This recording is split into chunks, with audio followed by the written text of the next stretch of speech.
My name is Chris Wheeler, and I am the founder of the Success Mindset. Welcome to the official podcast all about branding, marketing, and sales. This is a channel you want to tune into if you want to start changing your life today.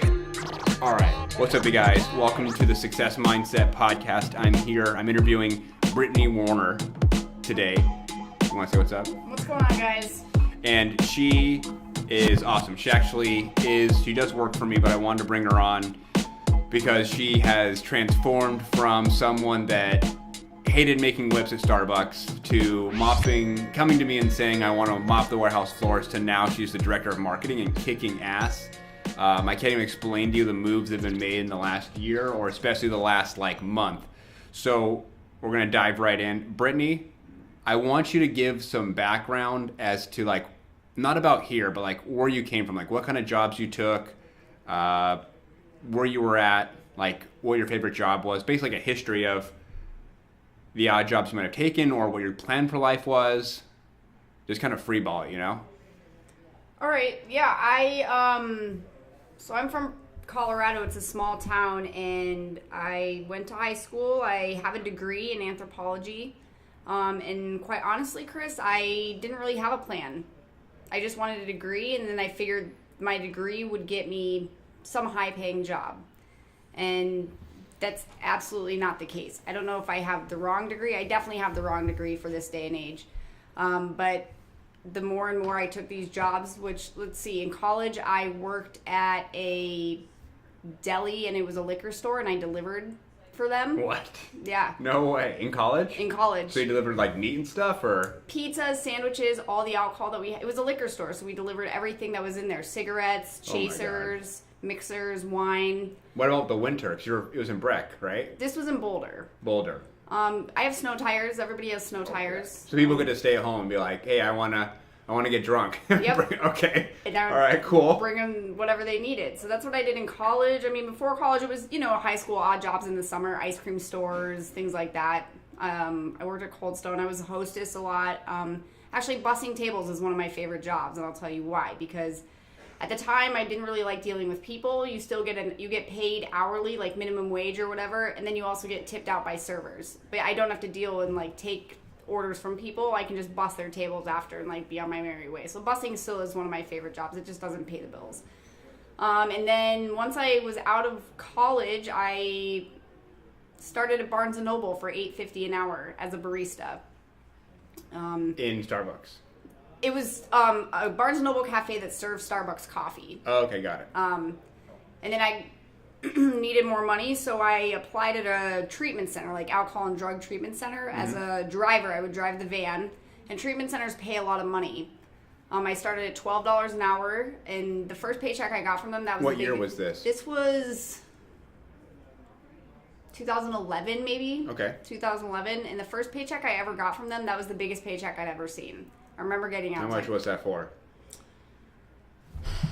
I don't know. I have to do some mathematical equations, huh? I'm going to have to do some math real quick. So let's say if I got paid every 2 weeks, 12 times 40. And I'm not good at math, you guys. That's my... 12 times 40 probably take away 30% or so, right? Because of taxes. Give or take. I guess depending on what you file. So 960 before taxes. What did you think in that moment? I was like, oh my God, I made it. That's it's awesome. never going to get better than this. Okay, cool. This is great. I'm going to do this forever. And then I moved my way up. I was on the low man on the totem pole. I moved my way up to lead driver. I got raises here and there. They were pretty good about raises because it was a private company, and, $1 raises, $2 raises, which if you're in a corporation, that's really unheard of. 10 cents, 25 cents is what you're going to get. When I worked at McDonald's, yeah. Yep. After I was done moving up, they're like, here you go, here's 12 and a half cents. Literally, I was like, that makes no sense. Yep. How is that possible? Yeah, that makes no sense. That's not money. Right. Exactly. So $1, $2 raises is pretty rare, but that's what I was getting. But it was, I didn't really know what I was doing. Every job I take, I don't know what I'm doing. There's someone out in the world who can do it better than I can, and I know that. But there's only one you, though. There's only one me, and I think I'm always a go-getter. I'm willing to learn. I'm a fast learner, and my work ethic and attitude, I think, outshine a lot of, if somebody did have that skill. Let me ask you a question. So would you be a fan of basically committing and learning as you go? Yes. And why is that important? 'Cause I know a lot of people that give themselves or tell themselves a story like, I can't get this job because I don't have the schooling or I don't have the skill set or I don't know enough, and it holds them back. So why is that important to commit and then learn instead of the other way around? Because I think that having a skill is just one aspect of having a job or succeeding in that job, right? Committing and learning, your boss or whoever is teaching you or however you're going about it can then see you as a person and if you can hack it or not, so to speak, right? I mean, let's take this job for example. I started mopping your floors part-time. It was part-time because I was working at actual Starbucks at that time, and I just did the best mopping job that I could. And I would show up early, I would stay late, and then I just watched what everybody else was doing instead. And then the time the manager wasn't really teaching me how to do things, so I would just ask questions. Hey, how do I do this? He would teach me once, and I would just do it without people asking, right? Mm-hmm. And then you saw that and put me into the position I am today. And when I remember this very clearly, when you put me in this position, I said, Chris, I don't know what I'm doing. You understand that, right? And you're like, yeah, I don't care. Because I've hired people who know what they're doing and they suck. It's true. So I think learning as you go, you can learn a lot more. I mean, what you learn on a job, they don't teach in school. Because I've been to school. What do they teach? Because I started paying taxes. I did not know anything about that in school. We already know what they teach. We don't have to go there. So I know what happened, but you're working at Starbucks, right, before this job. Yep. Loving life. It was good. And then something happened to where you wanted to leave. So I wanted to hear about that transition. Here's what happened. And I like Starbucks. If anybody works at Starbucks, I actually do think it's a really good company. It's one of the only companies that will give you benefits even if you're part-time. Which, if you know, benefits are worth its weight in gold. They're expensive if you don't get them through your business.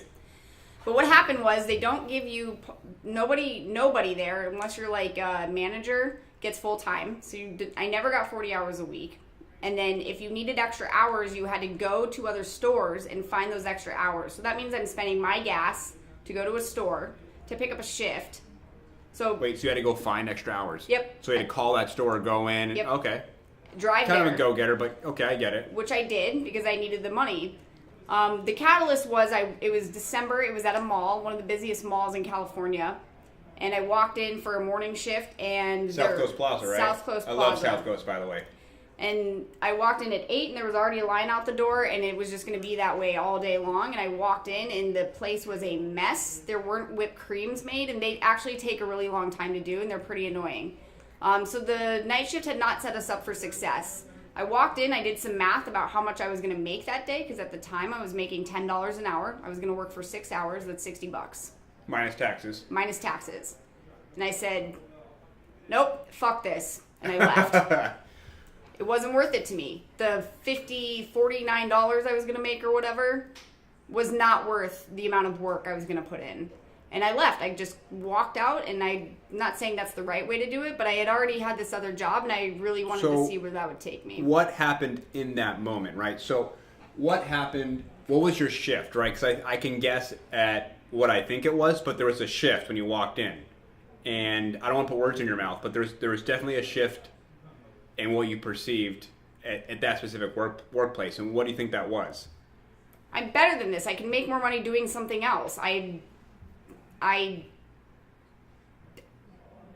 have more skills than what I'm using currently at this job, and I don't want to do this anymore because I can do much better for myself. That was the shift. It feels like there's a lack of value. Completely. Yeah, completely. So I think it's important that companies value their employees. 100%. Yes. It's one thing if I own the company, you should treat everybody with respect, but it's another thing to teach your managers that too. Yes. Because they're the ones that are dealing with the people day to day. Yes. Okay, so then you came over here and you were willing to do whatever it takes. Like you were willing to do whatever it takes. You called me, we had a mutual friend, and you said, I'll mop your floors, I don't care. Yep. And you did that. You worked in the warehouse. Yep. That dark room. Yep. And things got ugly for a little bit. Yep. You started getting less hours, and I think at one time you sent me a text saying, "Am I going to have a job?" Yep. Because our company was facing some big hurdles. Yep. Tell me about that moment. Why did you stay, and are you glad that you stayed? I stayed not because of like the job, so to speak, that I was doing, right? Because labeling and mopping floors doesn't take a whole lot of brain power. I stayed because I saw the potential in the company, and I think I saw the potential in the company beyond what the owners you saw at the time. And I stayed because I respected you and what you were doing and how you live your entrepreneurship life, and you're extremely smart.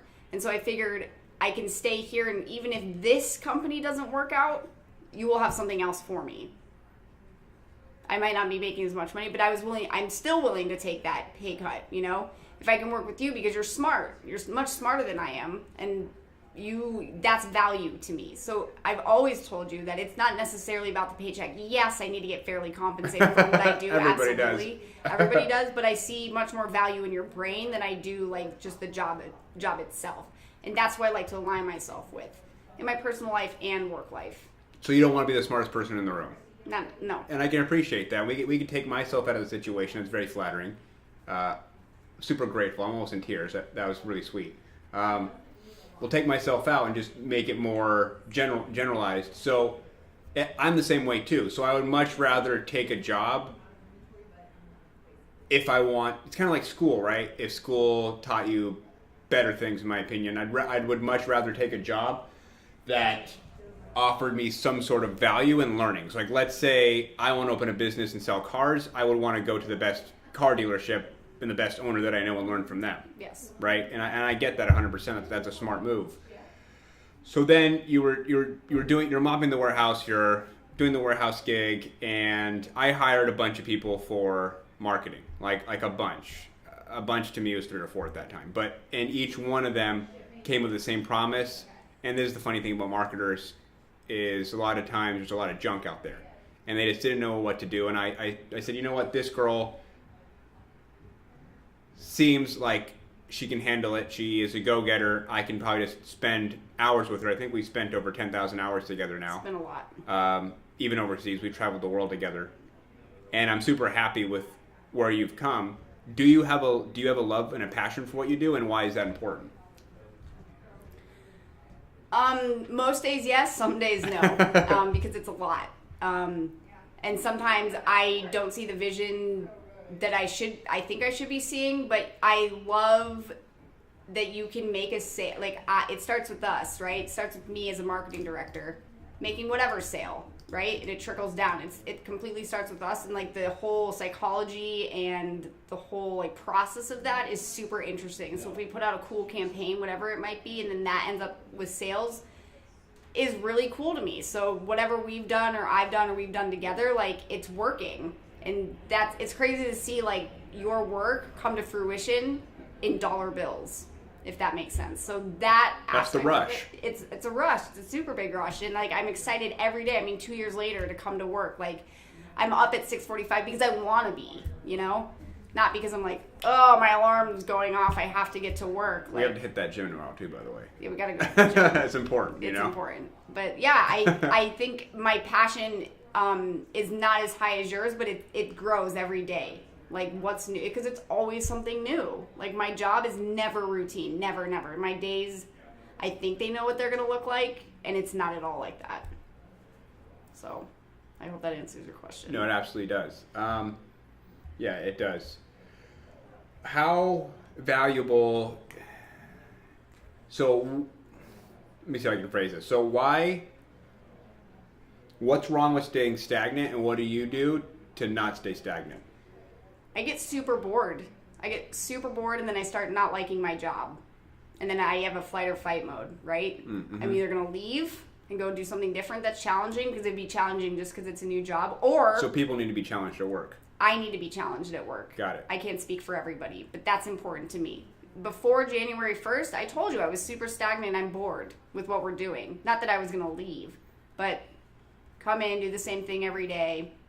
this, that, and the other. So I need to be challenged, and I like part of me really hates not knowing what I'm doing, which is 90% of my day, but part of me really loves it. Because if I figure something out on my own, I feel super good about myself, and then I feel like I've contributed to the company, which is the most important thing for me, is like the company first, I get paid for doing it, and then it all works as one. So I love to be challenged. I love not knowing what I'm doing. It's a rush, you know? And then I not that I feel stupid, but I like, not knowing what I'm doing is great, because if I'm the smartest person in the room, I've stopped learning, and I don't ever want to be in that place, because there's always something to learn. Like, I will always be learning for the rest of my life, for sure. Absolutely. Okay. Now,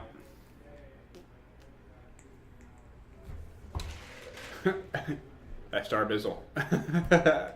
She's drinking a Starbucks as we talk, ironically. It's good coffee. Okay, so my other question would be,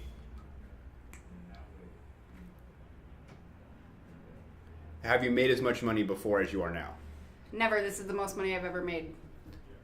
And why do you think that is?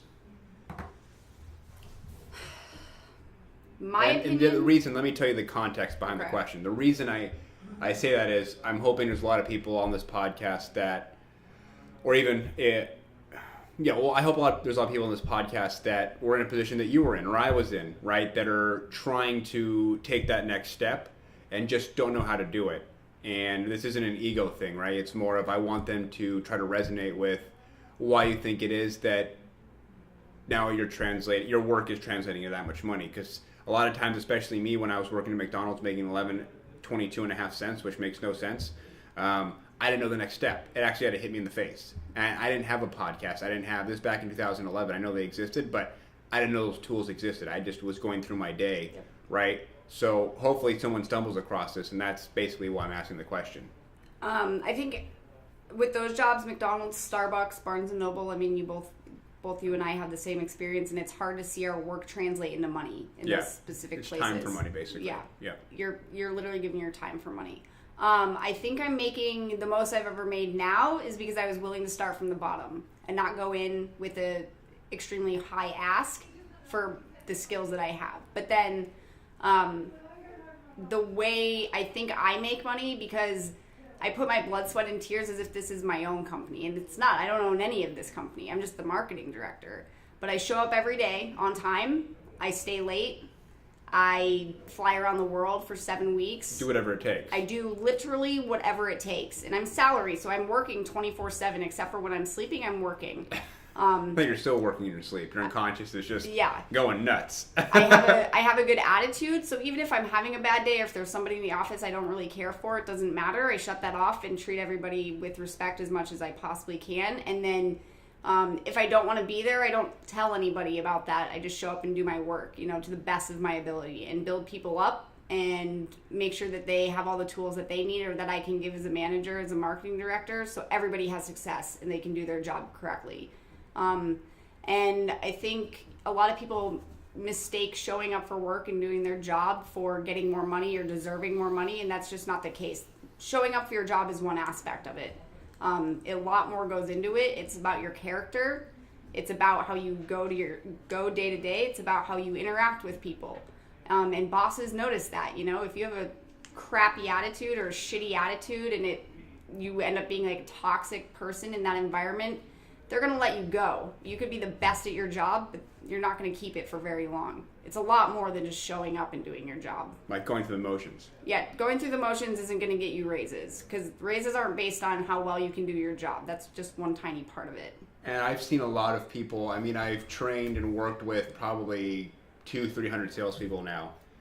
And before I owned any companies, I would have anywhere from 2 to 10 people underneath me. And I was responsible for training some of the reps, and it's true, like, especially with, I have an issue with salaries, and I don't. It's kind of like a bittersweet feeling for me. Bittersweet thing, whatever. But at the end of the day, like, that's what I saw. Like, they didn't understand why my commissions were quadrupling or quintupling theirs, and they were staying stagnant. And it's true, because they would come in and just do the motions and do the work at hand, and I'd be there an hour before them, and I'd leave 3 hours after them, and they were wondering what the heck happened. And like, it was important for them to have Saturday and Sunday off, and I was in the office, Of course, back then I was 22, 23 years old, so I could do that. right? But yeah, I think that speaks volumes to your character, and I think that's a big lesson we've learned is, at the end of the day, it was always about work ethic, but character plays a humongous part. I would much rather have someone with great character, because that's harder to teach than work ethic. They're both hard to teach, but you can show someone work ethic. It's hard to show someone like morals and character, you know?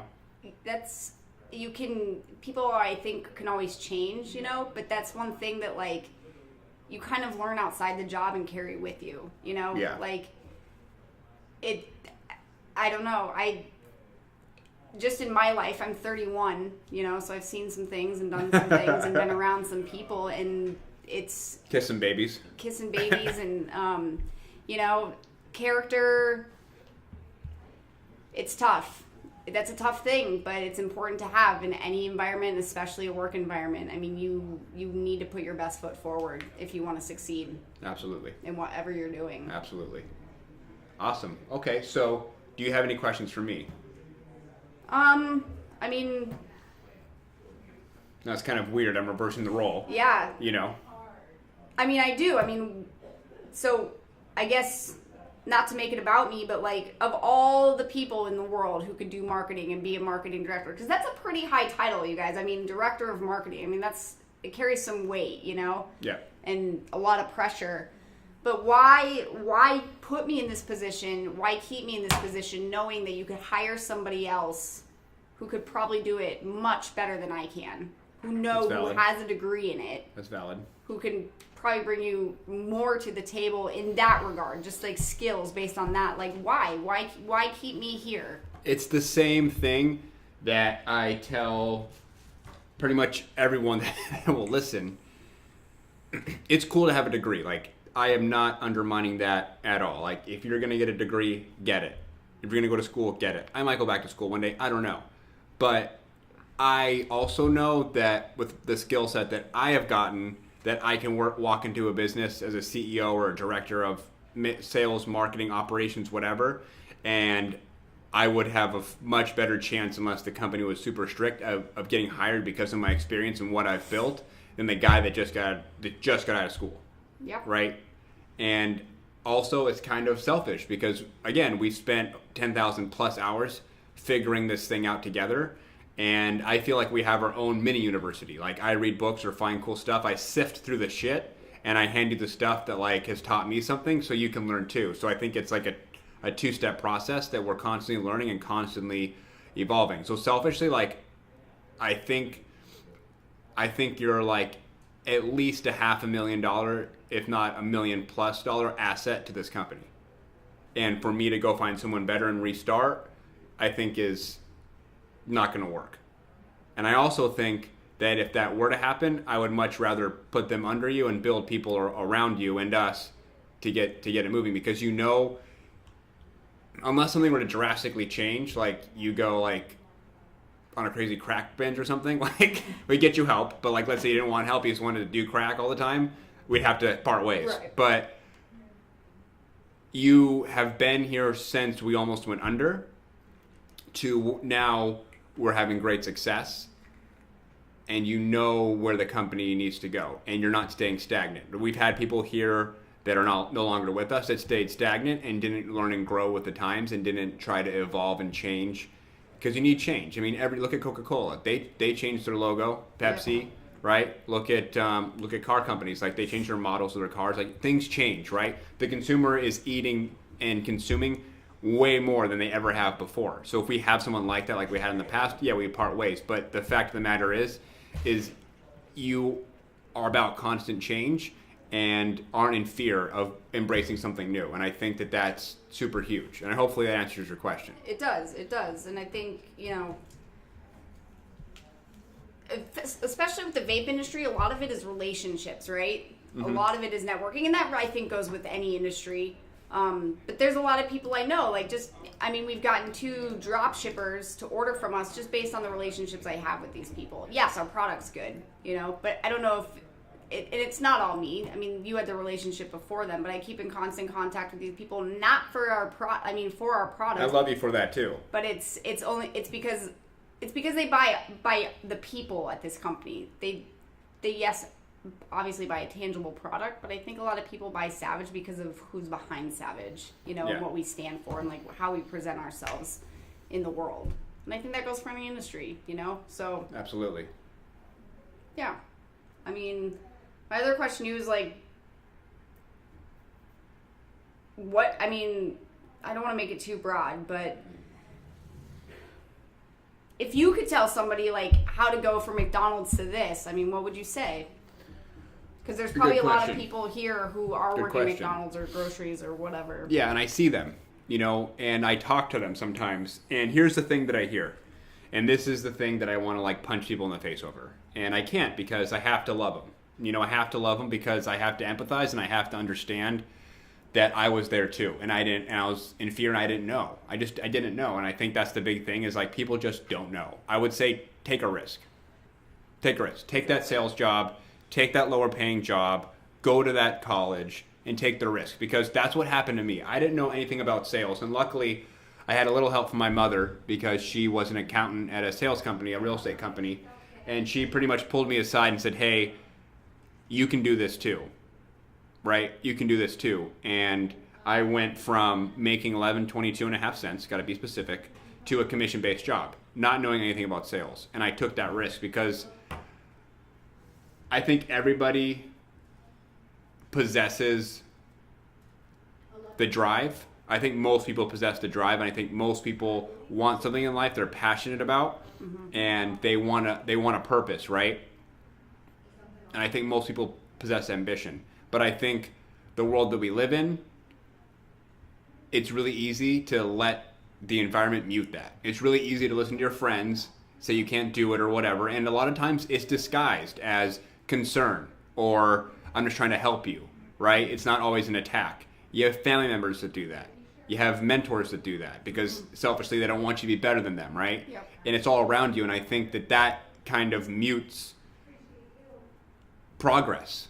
So I would say take that risk and fucking learn because at the end of the day, if I never took that risk, I would not be here. I wouldn't be here. I wouldn't be here. I wouldn't be talking to you. None of this would exist. I would still be over there because to me, you have to get outside the box and take that risk and learn. I mean, that's what it's all about is really learning what's outside of your box, outside of your comfort zone because all I knew and all I thought was, okay, I show up to work, I get a paycheck, and eventually I might be a general manager who was making $60,000 a year. He drove a pretty new car. He had a kid, and I was like, okay, cool. Like, I can get down with that, and maybe one day I'll be a supervisor, right? Like, that's what I thought, and that's what I knew. Mm-hmm. And it wasn't until I stepped out, and I was like, okay, there's other things.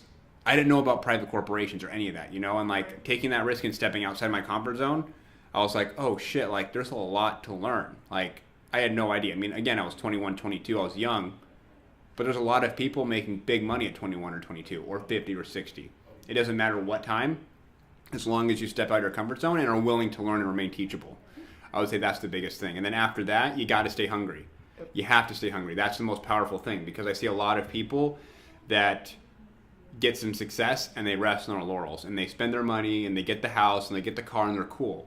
You know, and it's not about the money. To me, like what I'm passionate about is like what you just said, the marketing turning into dollar signs. Like I'm passionate about delivering products and services to people that want to come back and buy, that help them make money, that help them learn, that help them get better, that help them, whatever it is, to just help them. That's what I get off on is like, okay, cool. We're doing something disruptive and different in the marketplace and people are finding tremendous amount of value. Like that gets me buzzed. Yeah. You know, because it's super easy to slap a label on something and just sell it or slap something on the internet and just sell it as bullshit. But the problem is you're not helping anyone and you're actually hurting a lot of people because they buy into you. They think that program or that product's going to help them and it's just a dud. Yeah. You know? Yeah. Hopefully that answers your question. It does. I mean, I remember my mom, so you had another business and you offered me a job it was to wash cars. Oh, yeah. It was to wash cars, and I came in with this super big ego, yeah. Which is not my style. I usually try not to have an ego, and I said, I'm better than that. And I essentially declined it in one way or another, and I talked to my mom about it, and she was like, you're an idiot. Just think, one day you start washing cars, then you could own a whole fleet. I said, you know, you're right. You're absolutely right. So I think if I had any message from anyone, it's go into whatever job and say, I'll do whatever I need to do. I will clean your toilets, I will mop your floors, whatever it is. Start from the bottom and then just work your way up. That's how I've gotten into every position I've ever been in. I always start a job, but I always move up in that company. I never stay at the bottom. I would just say just start. Just start. Literally just start. Even if you have the side hustle at home, all you have to do is just start. That's the hardest part. Because the fear of failure, success, being in discomfort is what really holds you back. Holds me back.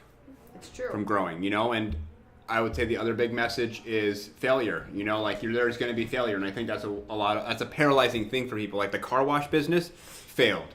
My halfway house business failed. My first consulting business, what I'm doing now with this podcast, a year and a half ago, failed. I've launched other products, failed.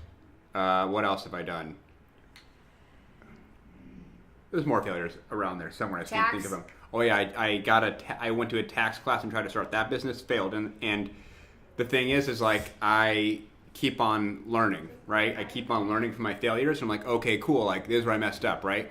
And I can tell you right now, where we had this conversation a couple weeks ago, like why do you think those failed? And I can tell you the lesson that I extracted from them. With the halfway house, I didn't give it enough time and I was hemorrhaging money and I pulled out too soon. I was impatient. So what I need to do, I need to be more patient. The car wash business, similar thing. I was hemorrhaging money. I didn't let it come to fruition and I don't think we had a proper business plan. I think we started too fast. Two big things. I had to learn from that. The consulting business, I was in fear of what I'm doing right now on this podcast. I was in fear I was going to be judged. People were going to talk shit to me. People were going to make fun of me. And I didn't know enough. But at the end of the day, what I've learned is I don't have to know everything. That's the lesson I took from a year and a half ago. Is I don't have to know everything because guess what? Like I'm human. And if I knew everything, I'd be fucking God. And I wouldn't be in this room right now. I'd be like dude in heaven or something, you know? Something crazy. Be flying around with Jesus. I don't know. But I think it's important as I'm learning to let people know where I'm at with this specific business. And other times, like, and this is a big one, you need to check your facts before you launch something because I've been sued before too, which is not fun. Like, definitely not fun. So I think a lot of the lessons that I've learned I can bring to fruition and help people, but at the same time, like, embracing that failure because I learned way more when I failed. And I think that's another reason why my main business with you is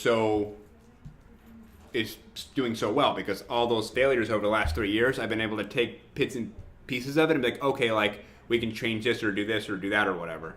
Yeah, I would agree with that. I mean, it's just all about starting and who cares, you know? Yeah. If you fail, that's usually when I learn the most about myself or life is if I fail at something, and it happens every day. I mean, I'm in his office and he, you know, kind of tears me apart. And but I'm not mean though. He's not mean, but he, you know, I need to be called out. If he didn't ever call me out or people didn't ever call me out, I would never learn from my mistakes. And like that's the whole point, you know. And I'm, you know, I got to go back in my office and I'll probably fail again today. I mean, nothing's gonna like happen, you know, nothing big's gonna happen. But that's how we learn to do the job.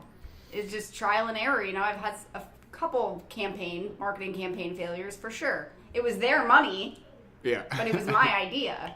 So I want to wrap this up. If there's one bit of information that you could just give people, right? We've been talking for 30 minutes. What is the most important thing you want them to leave them with? I mean, there's so many, but just believe in yourself, you know? Like, you are worth it, you are enough, you can do it, and some company, somebody out there will see the value in you, but you have to bring it to the table. Nobody's going to do it for you. It has to be all on you, you know? And if you just work your fucking ass off, it will happen. I mean, I'm living proof of that. You know, I was making $8.50 an hour and I make a pretty good salary today where I can, you know, go buy a dining room, a whole set yesterday. I dropped $1,200. Yeah. A nice set. It was a nice set, but I couldn't have done that a while ago. So just work your ass off, you know? I was stoked to see that too. I was like, hell yeah, Britt. So awesome. Well, work your ass off. Thank you for taking the time to be on the podcast. You're welcome. Hopefully you better listen to this when it goes up. I will. And yeah. All right. That's it, you guys. Thank you.